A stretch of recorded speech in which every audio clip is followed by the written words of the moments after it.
21শে জুলাইয়ের প্রস্তুতি তুঙ্গে। বীরভূম জেলা কোর কমিটির বৈঠক হলো। সেই বৈঠকে একই মঞ্চে দেখা গেল অনুব্রত মণ্ডল, কাজল শেখকে। বীরভূম জেলা কোর কমিটির বৈঠকের পর সাংবাদিকদের মুখোমুখি হয়ে অনুব্রত মণ্ডল বলেন, আজকে একটাই আলোচনা 21শে জুলাই নিয়ে। 21শে জুলাই আজকের নয়, 93 সালের। তিনি বলেন, প্রত্যেকবার 21শে জুলাইয়ে প্রচুর লোক হয়, এবার সেটাও ছাড়িয়ে যাবে। তিনি এটাও বলেন, এখনকার প্রজন্ম এই সম্বন্ধে কিছুই জানে না, এটা 30 বছর আগের ঘটনা। এবছর 21শে জুলাইয়ের উদ্দেশ্য সেই ঘটনা সম্পর্কে নতুন প্রজন্মকে জানানো। এটাই আলোচনা 21শে জুলাই নিয়ে। এই 21শে জুলাই তো আজকে নয়, 93 সালের 21শে জুলাই। আর ওই দিন আমরা স্পটে, আমি, চাঁদু, সুজন ব্যানার্জি, বোধহয় আমাদের বিকাশ, মলয় মুখার্জি, তখন আমরা সবাই ওখানে ছিলাম।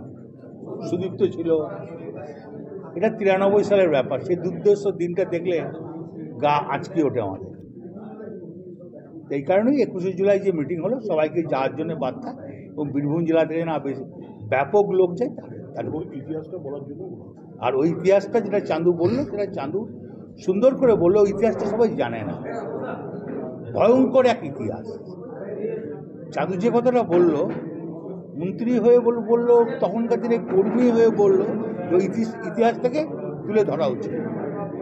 টার্গেট বেঁধে দেওয়া হচ্ছে বা কত লোক যাবে এখান থেকে? বীরভূম জেলায় তো হায়েস্ট লোক যায় আমার মনে হয়, সবাই যারা আছে। বীরভূম জেলা কোর কমিটির বৈঠকের পর সাংবাদিকদের মুখোমুখি হয়ে আশিস বন্দ্যোপাধ্যায় বললেন, আজকের বৈঠকের মূল কারণ হলো 21শে জুলাইয়ের সভাকে সফল করা।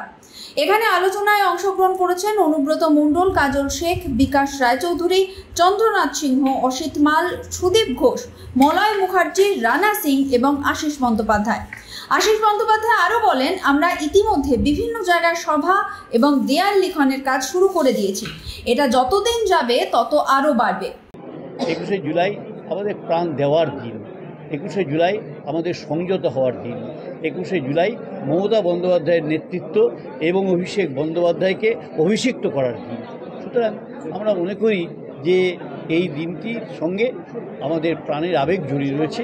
সুতরাং সবাই ইতিমধ্যেই বিভিন্ন সভা সমিতি শুরু করে দিয়েছেন এবং এখানে দেওয়াল লিখনও শুরু হয়েছে, বিভিন্ন মিছিল মিটিংও শুরু হয়েছে, এবং আশা করি যে যত দিন যাবে তত এটা আরও বাড়বে। 21শে জুলাইয়ে কতখানি সভা ভরিয়ে তুলতে পারে তৃণমূল, সেটাই এখন দেখার। Bureau report, sky news Bangla.